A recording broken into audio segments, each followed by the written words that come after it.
are struggling because of this Prime Minister. Member for Spence.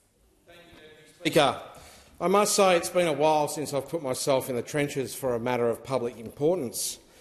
I have missed it. I really have. It looks like we're doing another one on energy, and it's almost as if I never left. I'm a sucker for nostalgia, and I know those opposite are too. This is the extent of the bipartisanship we can learn to expect from those opposite. I've always wondered whether these topics were generated by those opposite sitting in front of a computer with ChatGPT open. But I think this topic was brought to us by their chief parliamentarian tactician, Konica Minolta BizHub printer.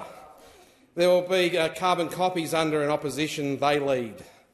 To use a turn of phrase often used by the member for Cook, how good would it have been if his government had an energy policy? Or he allowed the leader he was ambitious for to have one. Maybe we would have had a fighting chance on the supply side. All we were asking for was an energy policy. In 9 whole years, a big fat no does not count as a policy.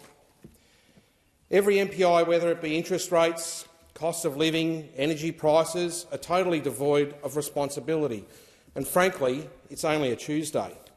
You'd think those opposite would have a bit of energy in them for a debate on energy. I can only imagine how uninspired their talking points must be. If they don't believe in them, I hope they at least believe in themselves. Must be hard. It's not going to get too much better with the status quo, but I'll keep checking in with them at MPI time just to make sure. However, those opposite appear coyly naive to any actions they took in government, or, as it was the case often, their omissions instead. Yet those opposite persist on blaming our government for 9 years of Abbott, Turnbull, Morrison government failures, where they should instead be taking advice from Taylor Swift and coming into this place exclaiming loudly, "It's me. Hi. I'm the problem. It's me." Deputy Speaker, those opposite will stare into the sun but never in the mirror. Why didn't the Prime Minister stop their governments fast enough? You saw them breaking it. Now you've bought it. I'm sure those opposite think reality is a bit broken. Their friends are abandoning them. On the NRF bill, you had scores of business leaders and business groups supporting the government on this one. Even on energy, you have the Business Council of Australia president publicly expressing disappointment with the opposition's stances. There is a very broad adult table on public policy now, and it looks down at the opposition choosing every single hill to die on along the way. They have zero credibility on this issue. Do not blame the opposition for Russia invading Ukraine, not one bit. Even I'm not that critical of them, Deputy Speaker.